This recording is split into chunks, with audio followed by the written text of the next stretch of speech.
Baltimore and WNST. We get to watch that on the telly coming up in a couple of days from Miami. And, I'm stretching out around here with the Orioles out on the West Coast doing their thing. A pal of mine is promoting a band that's touring that's parts and pieces of lots of bands that certainly touched me and affected me in my younger days as a music critic at the Evening Sun back in the 80s, as well as my Hammerjacks all-access pass back in the day. But we're all getting older and better looking, and that's why John Corabi's stopping by, because the Dead Daisies are on the road doing the rock and roll thing, an American band coming to Rams Head Live on Friday night. And, I figure it's just time of the year to beat up on the Philadelphia Eagles fans, so I found out Corabi's a big Philadelphia Eagles fan. So what do you got here this year? 9 wins, 10 wins? Well, what's the ceiling for the Eagles, John? you know what? Who knows? I remember I remember in the past being, very excited about the Eagles. I think it was 90 or 91. They had a great defense, and then Randall Cunningham went down in the first game, and it was like season over, you know what I mean? We're trying to get Flacco to the field for the first game here the next couple of weeks. So, our season's already in jeopardy. Our starting quarterback's a question mark, right? Well, you know what? The one thing about, a lot of people look at, I read about, football all the time, and a lot of people I know that criticize Flacco for not being, pretty, whatever, you know what I mean? But he gets the job done, man. He's a steady quarterback. He's great. And that's what you want. You want somebody that's going to take care of the ball and score points. As long as the defense can keep the other team from scoring as many, you're all good. Well, our defense looks okay, early on here now. You're out doing the rock and roll thing here again, and, you are the lifer, sort of quintessential rocker. Have band, have guitar, have voice, have monitor, let's go play, let's go plug in. You've been in so many bands, and I guess, look, this is a feature of getting older and remaining in the business, right?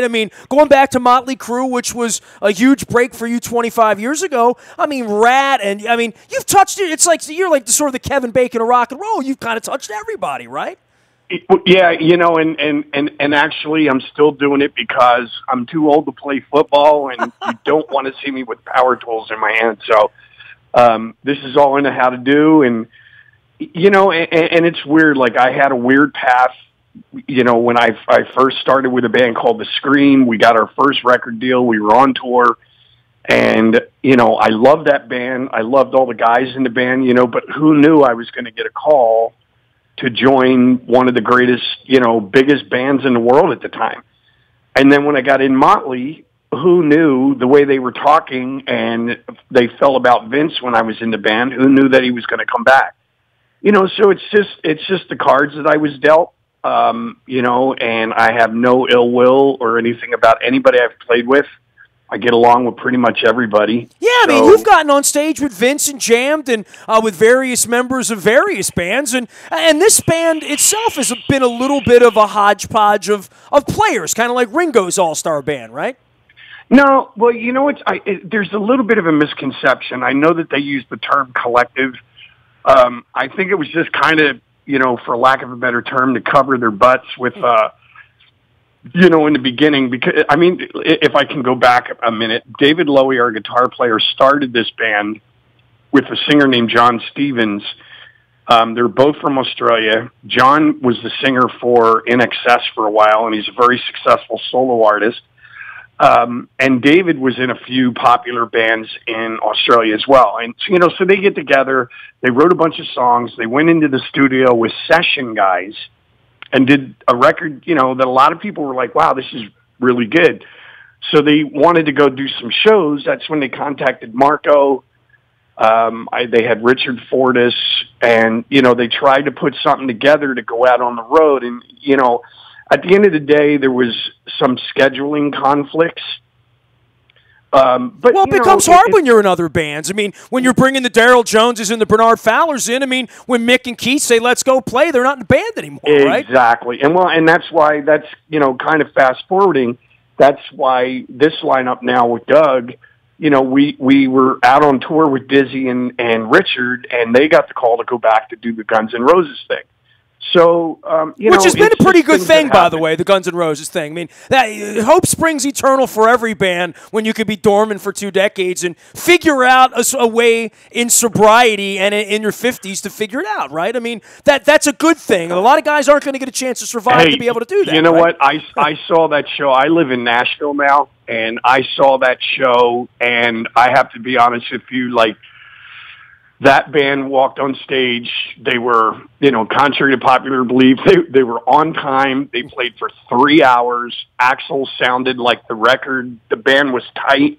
The sound was amazing. It was a great show. If anybody hasn't seen it, I highly recommend going and seeing it again. Well, dude, after we get to be older, it's always a celebration. I'm a U2 guy, and they went out doing Joshua Tree this year. I wanted to go see it. I'm a Springsteen guy. He did The River last year. I want to go see it. So from the Guns N' Roses perspective, I think most of us who've witnessed it, and you from the inside in every way, with many people battling addictions, demons, egos, publicists, managers, money, publishing, all the bad vibes, all the ex-girlfriends, all of that goes into the pot. And at some point, to be able to pull it together and come out and thrill the fans again, everyone should want that, right? I think these last couple of Motley tours have been a little bit of a celebration, I think, for the fan base as much for the bands themselves, right?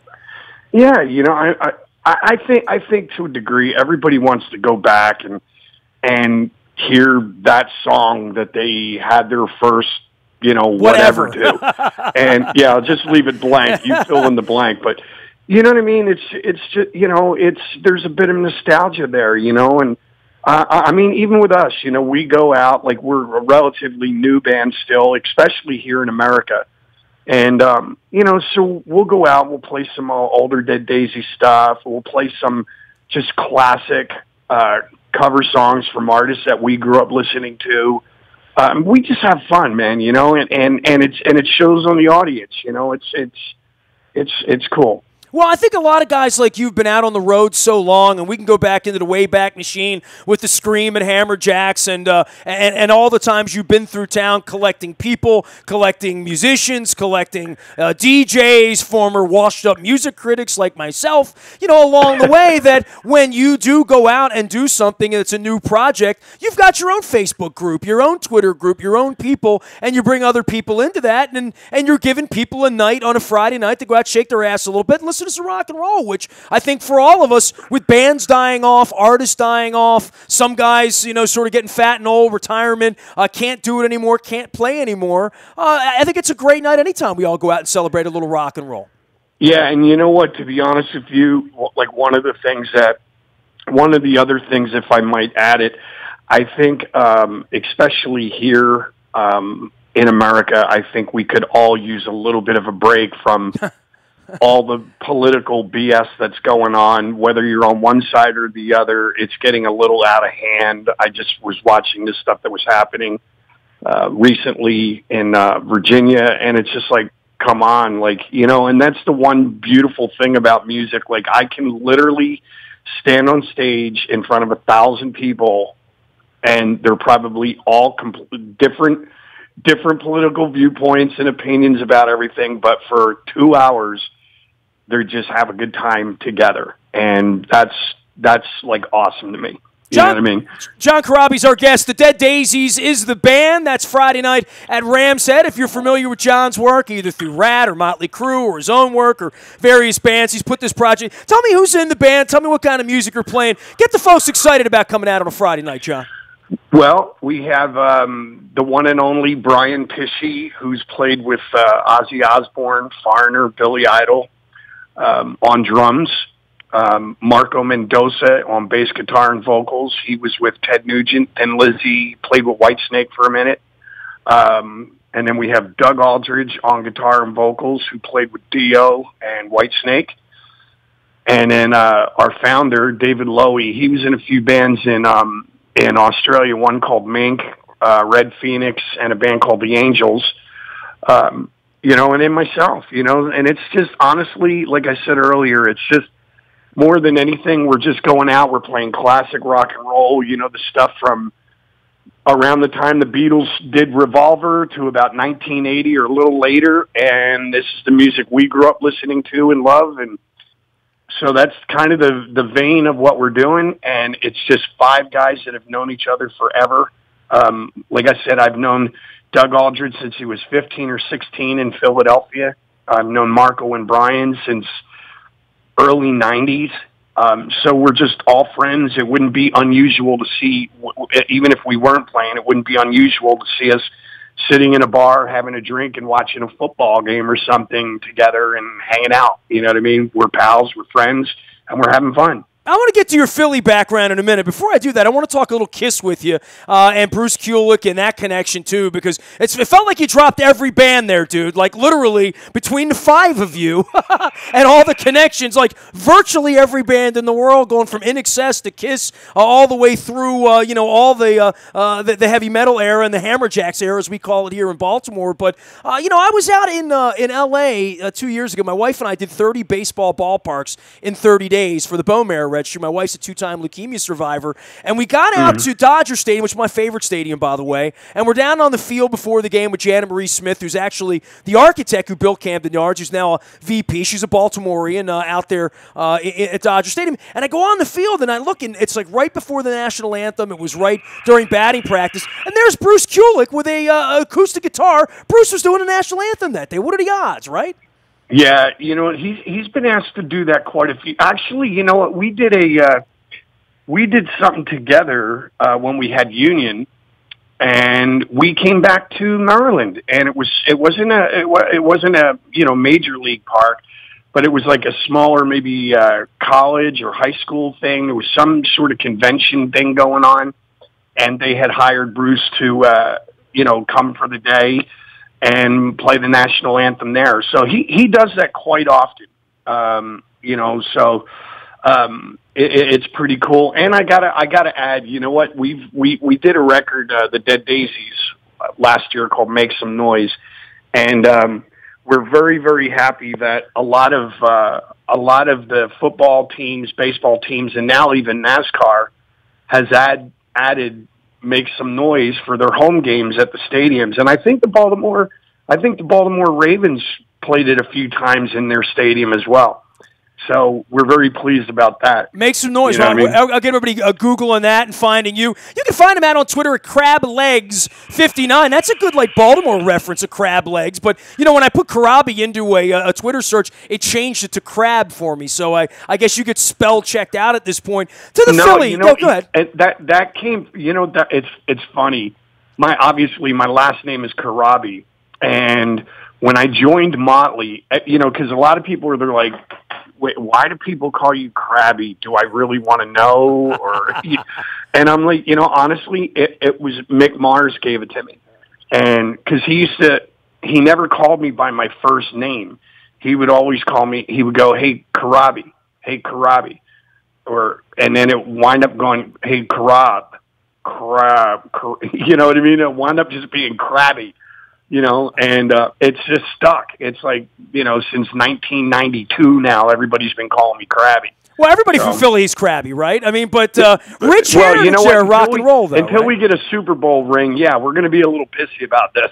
You had your crack down there in Jacksonville. I remember that afternoon. I mean, the door was open there for a brief period of time, but alas, Tom Brady rugged you guys like he's rugged everybody at this point, right? Yeah. Well, but hey, listen, if you got to lose, it's okay. I'm going to say it. I think Mr. Brady's going to go down as the GOAT. It's okay. I wonder how many he'd win if they didn't cheat, though. If you really think about it, you know what? It's funny to me. Like I don't understand.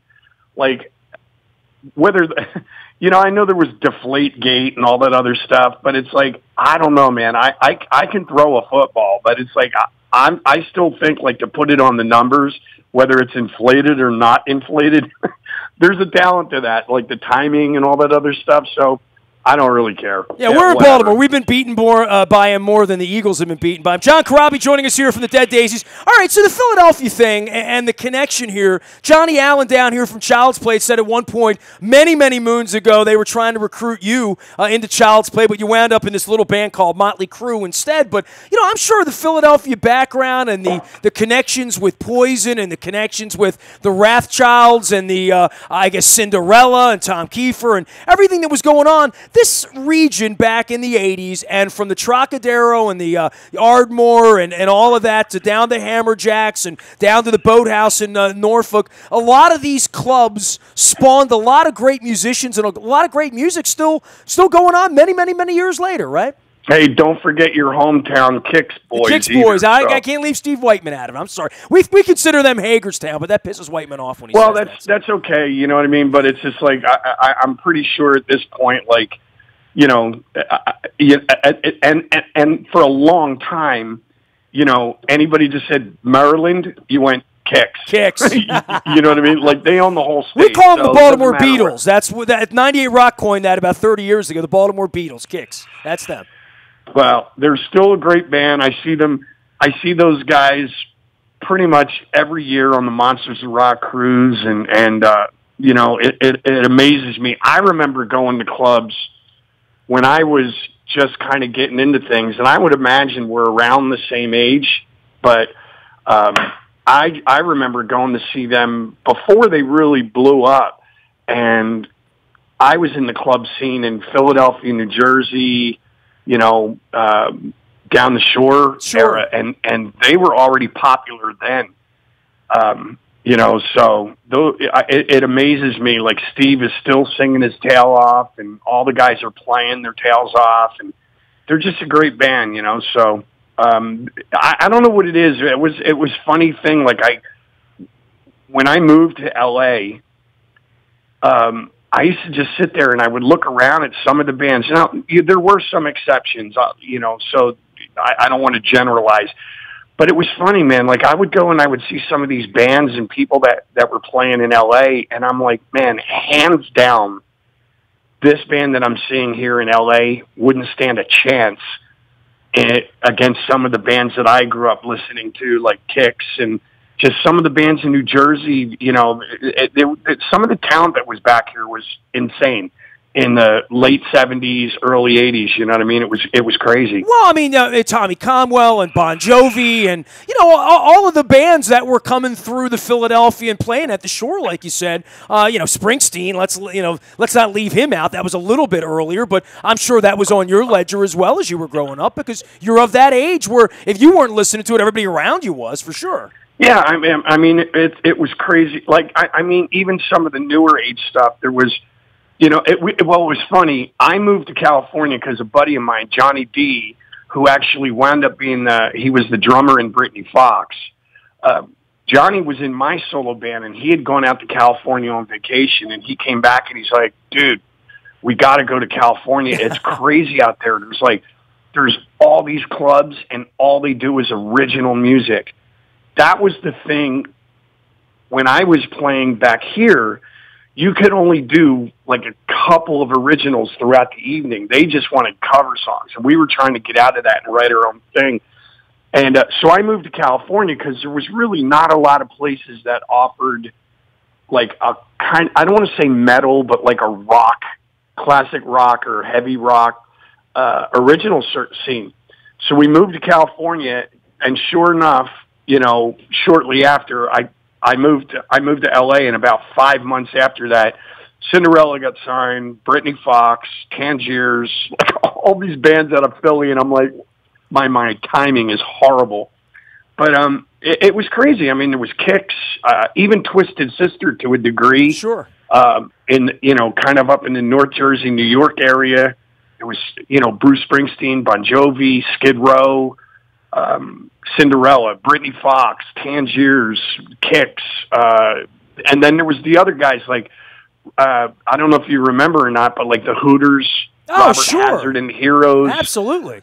Yeah, you know, so there was a great music scene back here, you know, and But you know what? At the end of the day, everything worked out for me. In the long run, I went out, I did my thing, I made my mark, and life is groovy. But it was it was a little disheartening after moving to California and then finding out that every band on earth got signed out of Philly. It was hilarious. He is a long-suffering Philadelphia Eagles fan, a longtime rock star. John Corabi joining us here from the Dead Daisies. They're playing Friday night down at Rams Head Live.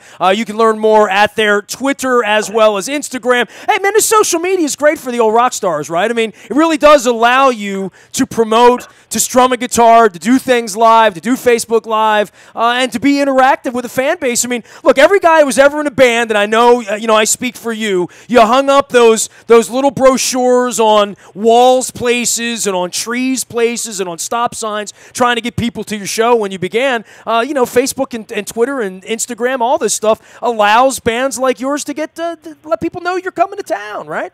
Well, and it is weird. It's a new, what's funny? There's a lot of people that are saying, rock is dead, and it couldn't be farther from the truth. I mean, we just did a festival like less than 2 weeks ago in Poland.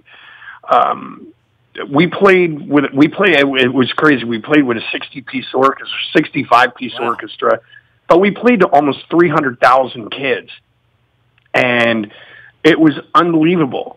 So the fans are there. I think the disconnect is that MTV isn't in existence anymore, and you know as well as I do that most radio stations aren't real quick to promote, this genre of music. You know what I mean? So, but classic rock is so alive. You know what I mean? But current rock, yeah, it struggles. Like the newer bands, the new classic rock bands are basically, and our management kind of figured it out. They're like, okay, well, MTV's not existent and radio's not existent. So what's the new medium? It's social media. And so we've got a great team around us.